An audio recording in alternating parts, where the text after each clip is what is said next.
Les établissements de prestige recouvrent bien évidemment les palaces, situés majoritairement, mais pas seulement à Paris, mais aussi l'ensemble des hôtels 4 et 5 étoiles de France. Et bien évidemment, on parlait de l'hôtellerie, bien évidemment de la restauration, de la haute restauration, qui par convention est celle qui est classée au minimum 1 étoile dans les guides Michelin. Tout à fait, surtout la rentrée s'est avérée extrêmement riche en événements, que ce soit le salon de l'auto, que ce soit la FIAC, que ce soit l'ouverture du musée Picasso, de la fondation Louis Vuitton.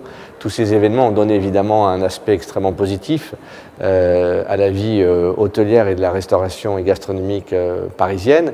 Ceci étant, il ne faut pas aussi oublier que ça peut être l'arbre qui cache la forêt. D'abord, le début de l'année a été assez difficile, et ensuite l'été a été très contrasté, notamment dans le sud de la France, avec une population, une clientèle russe qui a largement manqué cet été dans cette région de la France. C'est-à-dire que la restauration et l'hôtellerie de prestige ont une forte, par définition, pourcentage de clientèle étrangère, dans la mesure où ce sont plutôt des étrangers qui visitent les établissements français.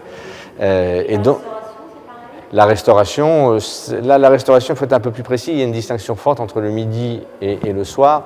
Le midi est plutôt une clientèle d'affaires et qui connaît, elle, une relative stagnation du fait tout de même d'une situation économique compliquée dans notre pays, souvent compensée le soir par une très belle activité, puisque les clients qui logent dans les hôtels parisiens, qui eux-mêmes ont une restauration gastronomique le plus souvent, en général vont aussi dans les établissements gastronomiques autres que ceux de l'hôtel. Donc l'activité s'est révélée plutôt assez bonne depuis le mois de septembre. La taxe de séjour représente facialement un enjeu assez faible, puisqu'on parle de quelques euros supplémentaires par chambre, et quand on rapporte 7 euros supplémentaires ou 16 euros supplémentaires au prix moyen, ce qui est souvent mis en exergue, il est évident qu'il y a une apparente évidence sur l'augmentation de cette taxe.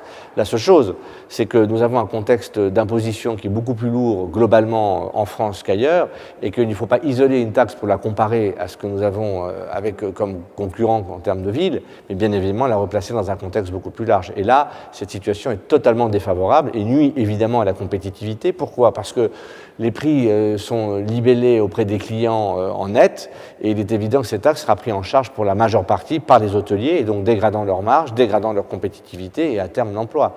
Donc isoler d'une manière totalement malhonnête du point de vue intellectuel cette taxe d'un contexte plus général relève d'une forfaiture intellectuelle.